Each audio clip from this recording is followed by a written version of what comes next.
शेतकऱ्यांच्या कर्जमाफीचा निर्णय 30 जून 2024 पर्यंत घेणार. सह्याद्रीवरील बैठकीनंतर मुख्यमंत्री फडणवीसांची मोठी घोषणा. कडूंच्या शिष्टमंडळाची निर्णयाला सहमती.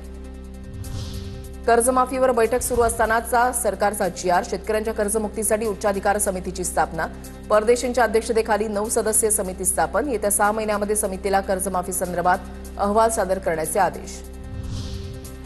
नागपुरातील आंदोलन प्रकरणी बच्चू कडू, राजू शेट्टी, जानकर, तुपकरांसह 2,500हून अधिक आंदोलकांवर गुन्हा दाखल. बेकायदेशीर महामार्ग अडवण्यासह नागरिकांची गैरसोय केल्याचा ठपका. बच्चू कडूंनी आंदोलन मागे घेतलं. आम्हाला कर्जमाफी कधी मिळणार याची तारीख मिळाली. 30 जून 2024 पूर्वी कर्जमाफीचं आश्वासन मिळालं. बच्चू कडूंची प्रतिक्रिया.